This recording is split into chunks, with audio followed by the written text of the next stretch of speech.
পিএসসির প্রশ্নপত্র ফাঁসের ঘটনায় গ্রেফতারকৃত ১৭ জনের বিরুদ্ধে মামলা করেছে সিআইডি।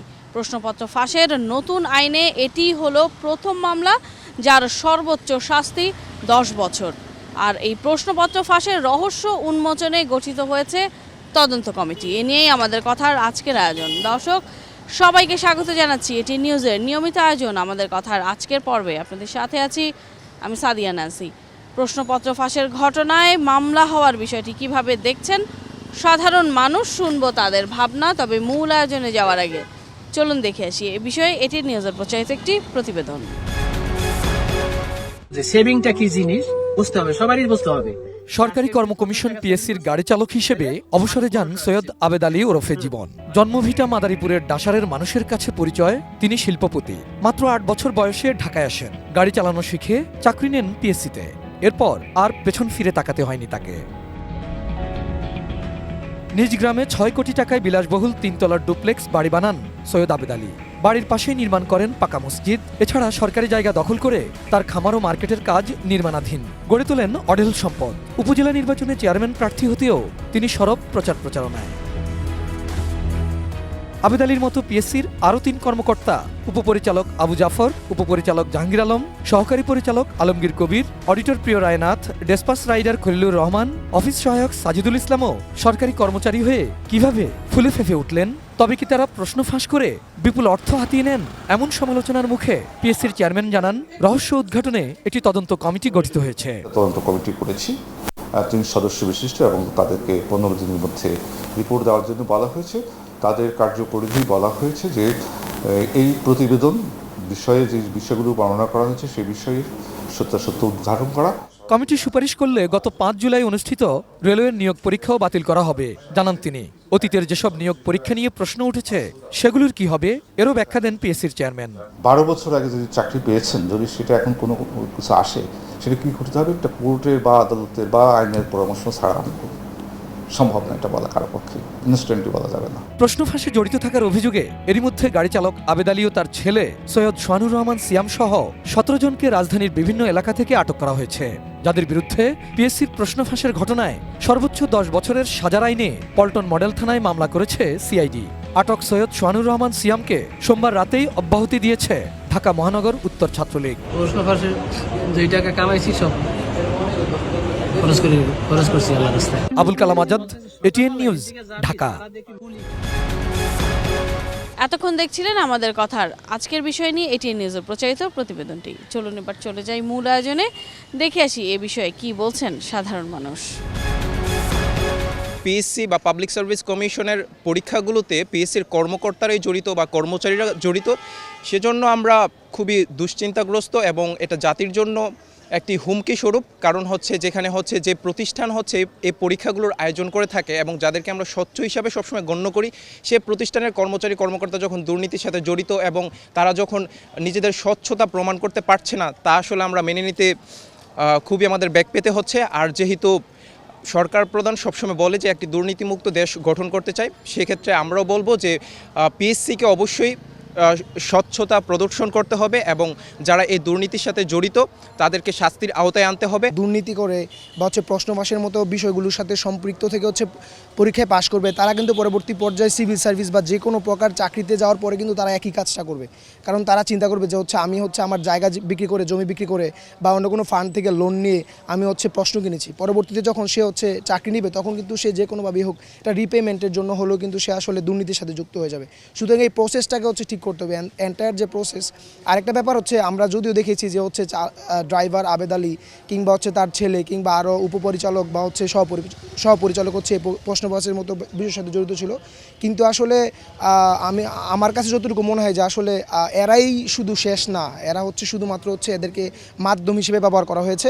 এখানে আরও বড় চক্র জড়িত থাকতে পারে। আসলে আমাদের জবাবদিহিতা নাই, আসলে যেখানে যে জায়গায় দায়িত্ব আছে সরকারি অফিসে বা যেখানে আসেন, আসলে জবাবদিহিতা নাই। জবাবদিহির পরে আমরা যখন কোনো অকারেন্স হয় তখন আমরা মিডিয়া দেখি বা সাধারণ মানুষ দেখি, মানুষের মধ্যে একটা আতঙ্ক সৃষ্টি হয়। আপনি কয়েকটা ঘটনা দেখেন এর আগে যে বর্তমান যে অবস্থা, মানে যেখানে সর্বোচ্চ মেধাবীরা স্থান পাবে সেই জায়গায় আপনি প্রশ্ন ফাঁস করে টাকার বিনিময়ে অযোগ্যরা বসে থাকবে। ড্রাইভার তো জাস্ট একটা লিঙ্ক মাত্র, ড্রাইভার থেকে আরও ভিতরে যেতে হবে, যারা যারা আছে এখানে তাদের সবাইকে খুঁজে বাইর করতে হবে এখন ভাই করে হইতেছে সবারই শাস্তির আওতায় আনতে হবে, কারণ এইভাবে যদি প্রশ্ন ফাঁস হইতে থাকে তাহলে তো আর মেধাবীরা, দেশে যারা মেধাবী ছাত্ররা আছে তারা তো পাবে না, আর যারা অযোগ্য তারাই হইতেছে এই সব ভালো ভালো পজিশনে যাবে। কুলি থেকে কোটিপতি, অতঃপর নির্বাচনে দাঁড়ানোর চেষ্টায় ছিলেন মাদারীপুরের ডাসারে সেই আবেদ আলী জীবন, যিনি পিএসসির প্রশ্নপত্র ফাঁসের সাথে জড়িত এবং দুর্নীতিগ্রস্ত হিসাবে ইতিমধ্যে তদন্তে এসেছে। তাকে নিয়ে মাদারীপুরের সর্বস্তরের মানুষ কী ভাবছেন তা তুলে ধরছি আমি জহিরুল ইসলাম খান। উপর থেকে একেবারে নিচ পর্যন্ত যে দুর্নীতি প্রতি রন্ধ্রে রন্ধ্রে ছড়িয়ে গেছে, এই আবেদ আলী হচ্ছে কি তার প্রমাণ। একজন ড্রাইভার হইয়া সে এত বড় একটা দুর্নীতি করলো, অথচ রাষ্ট্রের কেউ জানতে পারলো না, সাংবাদিকরা বের করলো। এটা আসলে মানে সত্যি অনেক দুঃখের বিষয়।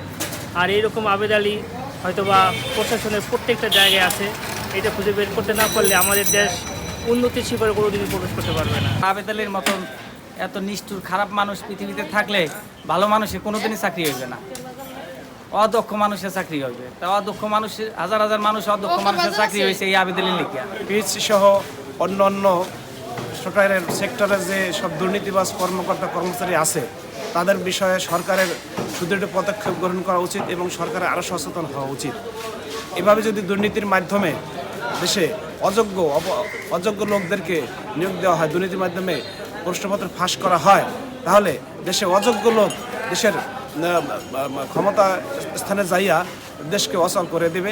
আবেদ আলী সম্পর্কে আমরা এখন সবাই অবগত, একজন দুর্নীতিগ্রস্ত মানুষ যার সম্পদের পরিমাণ অঢেল। তার সম্পদ দেখলেই বোঝা যায় সে কত টাকা আর্ন করছে এই দুর্নীতি করে।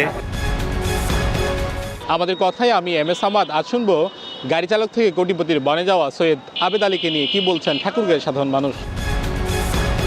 বিসিএস এর মতো একটা গুরুত্বপূর্ণ জায়গায় যখন প্রশ্নপত্র ফাঁস হয় এবং দুর্নীতির মাধ্যমে কেউ বিসিএস এর মতো জায়গায় আসে, তাদের দিয়ে বাংলাদেশের নেতৃত্বটা কীরকম হতে পারে এটা অবাক করার মতো বিষয়।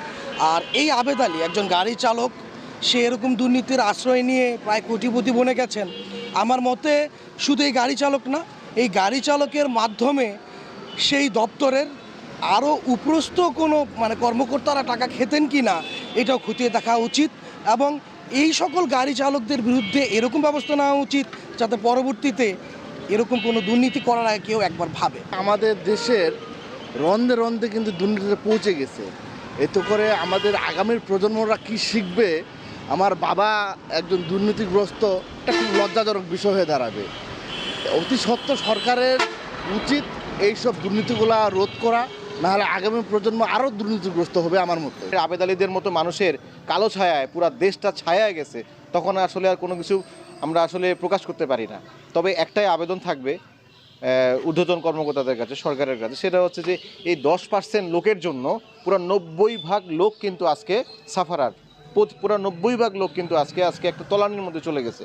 তো দয়া করে এই 90% লোককে উদ্ধার করেন, দেশ উদ্ধার হয়ে যাবে। পিএসসি ড্রাইভার আবেদ আলীর এই যে দুর্নীতি, এই দুর্নীতিতে আমরা খুব শঙ্কিত। কারণ একজন ড্রাইভার যদি দুর্নীতি করে এত সম্পদ করতে পারে, তাহলে আমরা মনে করি যে বাংলাদেশের দুর্নীতি অবস্থা চতুর্দিকে ছড়িয়ে পড়ছে। আর এই সে যেহেতু বিসিএসের প্রশ্নপত্র ফাঁসের সাথে জড়িত, তা আমরা মনে করি যে আমাদের ভবিষ্যৎ প্রজন্ম এদের অবস্থা খুব কষ্টসাধ্য হবে। এতক্ষণ শুনছিলেন সাধারণ মানুষের ভাবনা, আর এরই সাথে শেষ করছি আমাদের কথার আজকের আয়োজন। দেখা হবে অন্য কোনো দিন অন্য কোনো গুরুত্বপূর্ণ বিষয় নিয়ে। সাধারণ মানুষের মতামত তুলে ধরার চেষ্টা করব আপনাদের সামনে। সে পর্যন্ত এতক্ষণ যারা সঙ্গে ছিলেন তাদের সবাইকে ধন্যবাদ জানিয়ে আজকের মতো আপনাদের কাছ থেকে বিদায় চেয়ে নিচ্ছি। আমি সাদিয়া ন্যান্সি। সবাই ভালো থাকুন, সুস্থ থাকুন, চোখ রাখুন এটি নিউজের পর্দায়।